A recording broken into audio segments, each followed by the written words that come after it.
এই জায়গাটা হচ্ছে আদ্রা। আদ্রার এই অঞ্চলে একটা অসহায় পরিবার আছে, আমি দেখাচ্ছি, যে খুব কষ্টে থাকেন। বৃষ্টি হয়েছে, এখানে কাদা হয়ে গেছে, এখান দিয়ে যাচ্ছে।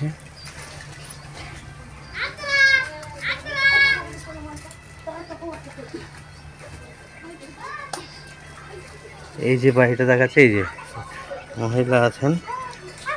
মাসি, বলছি যে আপনি খুব কষ্টে থাকেন শুনলাম। হ্যাঁ, কি কি সমস্যা কি আপনার? সমস্যা আমার আগে 3 বার প্যারালিসিস হয়েছিল। আচ্ছা প্যারালিসিস কাজ ফাজ করতে পারে না। আচ্ছা বউ ছেলেরা যেরকম দেয় সেরকম খায়, দিচ্ছে। আচ্ছা সেই আচ্ছা যেরকম চলছে। আচ্ছা, তো আপনার স্বামী আছে তো? হ্যাঁ, ওই তো শুয়ে আছে, নড়তে পারে না। উঠতে পারেন না? কাজকর্ম কিছু করতে পারেন না? না না, কিছুই না, ওই তো শুয়ে আছে। ও কোথায়? ও, ওইখানে শুয়ে আছেন, তাই তো? নড়তে পারেন না?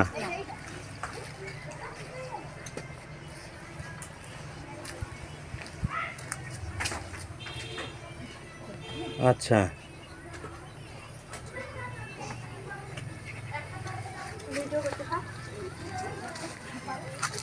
দেখলাম ওনাকে ওরকম ভাবে শুয়ে থাকেন। হ্যাঁ। আচ্ছা, আপনার মেয়ে আছে শুনলাম একটা, খুব অসহায় মনে হয়। ওর কালাকে ডাকো, কালাকে। হ্যাঁ, ওই তো ওই কালা ওর নাম? না না, নাম সরলা। সরলা? আচ্ছা, একটু ডাক দিন, কথা বলি ওর সাথে। কথা বলতে পারবে না, কথা বলতে পারে না? তাই? কথা বুঝতেই পারবে না, বুঝতে পারবে না? শুনতে পায় না। ও, কথা শুনতে পারে না? না, আচ্ছা, মানে কানে কানে শোনে না, না, আর বলতেও পারে না? না, বলতে পারে। বলতে পারে? বসো বসো। পরিষ্কার কথা নয়। হ্যাঁ, না, আচ্ছা, এভাবে কথা না।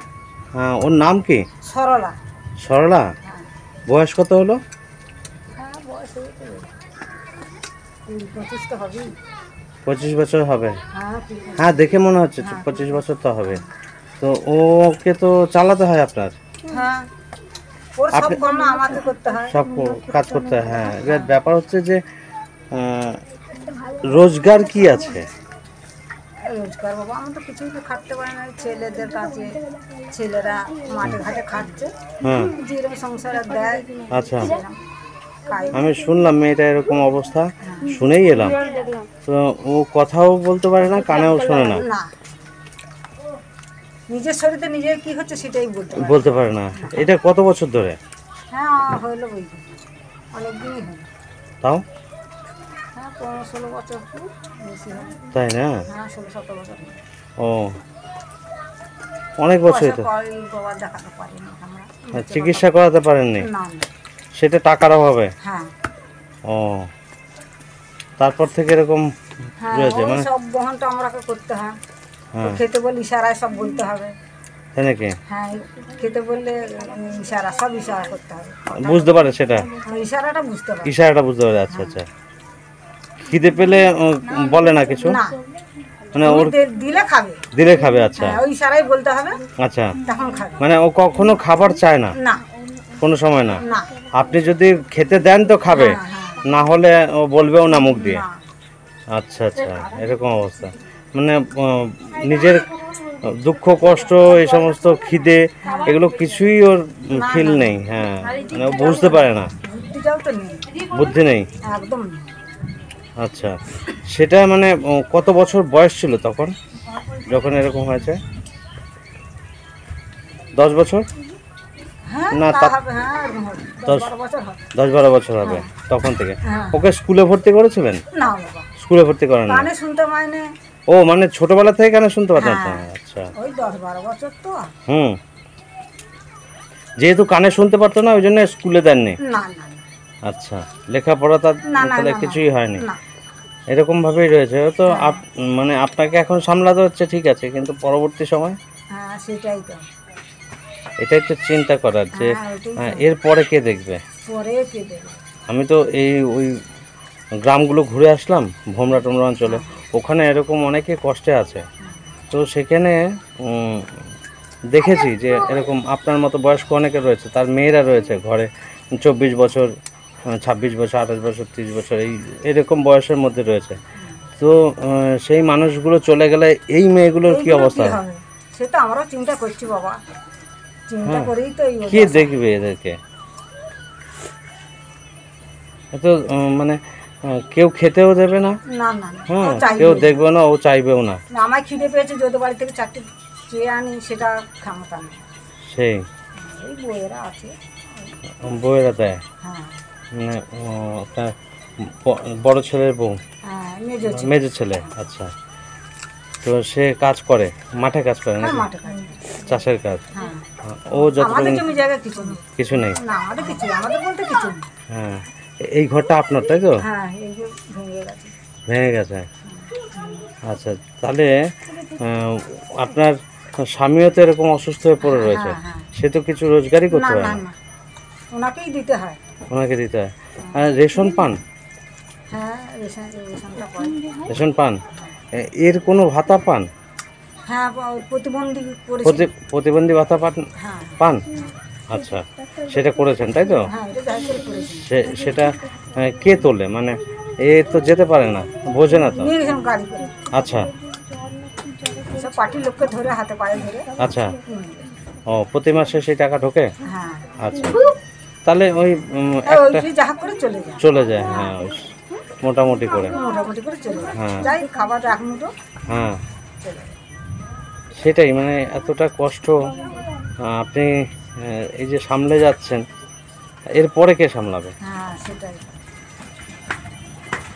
এ তো কিছুই বলতে পারে না, না, কিছু কিছু শোনেও না। যে আগা- কারো একটু কাজ ফাজ করে দিলে যে আমি খেতে পাবো, সেই জিনিসটাই মাথায় চলে। মাথায় যখন কাজ করে না, তো কাজও করতে পারবে না, কিছুই করতে পারবে না, না। কিছুই না। পেটের নিজের কাপড়, জামা কাপড়গুলো আমায় ধুতে হয়। ব্যাপারটা হচ্ছে যে পেটে যখন খিদেটা হবে, হ্যাঁ। পেটে টান পড়বে, তখন নিজে কাজে দৌড়াবে। তো সেই ব্যাপারটা তো এর মধ্যে নেই, না না না, যার জন্য ওর খাওয়ার ব্যাপার যখন নেই, তখন ওর চাহিদায় কিছু নেই। হ্যাঁ, না, মানে জামা কাপড় পরিয়ে দিলে পরবে, হ্যাঁ হ্যাঁ হ্যাঁ, হ্যাঁ, এটাই হচ্ছে ব্যাপার। সব কিছু দিতে হয় আমার বাবাকে। ওইটাই সবাই বলছে যে তুমি এখন আছো, তাই মরে গেলে কি হবে? সেইটাই তো আমিও সেটা ভাবছি, মানে তোমাদেরও তো বয়স হয়ে যাচ্ছে। আমি তো মানে খুঁজে খুঁজে আসলাম, অনেককে জিজ্ঞেস করেছি, তারপরে এই বাচ্চাগুলো যে এখানে সব দাঁড়িয়ে রয়েছে, এই যে এরা সব আমাকে নিয়ে আসলো। হ্যাঁ, এই সব ফুচকেগুলো আমাকে বললো যে হ্যাঁ এখানে আছে বাড়ি, তো ওদেরকে বলে তো ওরা নিয়ে আসলো। তা এখন ব্যাপার হচ্ছে যে এরকমভাবেই আপনাকে চালাতে হবে, কষ্ট করে, হ্যাঁ, কষ্ট কোনো করে, রকমে। হ্যাঁ। হ্যাঁ, আর আমি আমার আশ্রম থেকে, মিশন থেকে আমি যেগুলো দিয়ে যাই, সেগুলো আপনাকে দিয়ে যাব। মুদিখানা মাল আজকে কিছু দিয়ে দিলাম মানুষকে, আর মুদিখানা মাল দিয়ে যাব, ওগুলো ব্যবহার করবেন। যারা লেখাপড়া করে তাদের খাতা পেনটা আমি দিই, ওগুলো নিয়ে এসছি। এখানে একটা পরিবার আছে, ওকে দিয়ে যাব। তো আপনাকেও মুদিখানা মালটা এর পরের দিন যেদিন আসবো, ওই ভোমরাতেও দেবো, দুটো পরিবার পাবে, আর আপনাকেও দিয়ে যাব, ঠিক আছে? ওই নিয়ে চালাতে থাকবেন। যদি কখনো সমস্যা হয়, আমি আমাদের ঠিকানা, ফোন নাম্বার দিয়ে যাব, তো ফোন করবেন, চলে আসবো, ঠিক আছে? এরকম কষ্টের মধ্যে আছেন দেখেই কিন্তু অনেক দূর থেকে এসছি আমি কল্যাণী থাকি, আর এটা কত দূরে, অনেক দূরে গ্রাম। হ্যাঁ, আপনার গ্রাম খুঁজে খুঁজে এসছি, বহু মানুষকে জিজ্ঞেস করছি, করে তারপরে এসছি। এই বাচ্চাগুলো আমাকে দেখিয়ে দিল, নিয়ে আসলো আমাকে সাথে করে, যার জন্যে আমি আপনার বাড়িতে পৌঁছতে পারলাম। এই হচ্ছে ব্যাপার। যাই হোক, মানে আপনাকে আমি বলে গেলাম, এরপরে আরেকদিন আসবো, এসে আমি আমার মিশন থেকে মুদি দ্রব্যটা আপনাকে দিয়ে যাব, ঠিক আছে? ভালো থাকুন তাহলে, রাখলাম। এই যে এই সব ছেলে পেলেগুলো, হ্যাঁ, তো এরাই সব মানে আমাকে নিয়ে আসলো। যাই হোক, ঠিক আছে। আপনি কাজ টাজ কিছু করতে পারেন না? আমি কিছু কাজ করতে পারি না, ও, ওই জন্য অত কষ্ট হয়ে যাচ্ছে। হ্যাঁ, আপনি যেহেতু কাজ করতে পারেন না, যার জন্য কষ্টটা বেশি। হ্যাঁ, বেশি খাবার জন্য হচ্ছে, খাবার পয়সাকড়ির জন্য হচ্ছে। পয়সা করির জন্য, হ্যাঁ, সমস্যা তো হবেই। এই স্বামী পড়ে রয়েছে, তাকে একটু খেতে দিতে হচ্ছে। পড়ে থাকলে পেটটা তো আছে। সেই তো উনি উঠে চলাফেরা করতে পারেন না, না? কিচ্ছু না, কিছু করতে পারেন না না? কিছু, পেচ্ছাপ পায়খানা সব নিজেকেই আমাকে। আপনাকে করতে হয়? ওরে বাপরে, তো অনেক পরিশ্রমের কাজ। হ্যাঁ, এসব সামলানো তো অনেক মুশকিল। স্বামী তো সে তো অবশ্যই, আছে, হ্যাঁ না হ্যাঁ দেখলে কি করে? অবশ্যই আপনাকে দেখতেই হবে। কোনোদিন হয়তো না থাকলে কোনো বাড়িতে এই চালটা পূজা হয়, হ্যাঁ যে দাও আমরা 1 কিলো চাল কি 1 পালি চাল, এটাও হয়, হ্যাঁ দেয় সবাই, আচ্ছা আচ্ছা আর 2-4টি ভাতও দেয়। আচ্ছা, সেই করেই চলে মোটামুটি। হ্যাঁ এই করেই চলে, চেয়ে চিনতে চলে বাবা। আচ্ছা ঠিক আছে, তাহলে আজকে আসি, ভালো থাকুন। এরপরে আবার একদিন আসবো, 2-3 দিন পরেই, মানে 3-4 দিনের মধ্যে আমি আসবো। আচ্ছা। ঠিক আছে।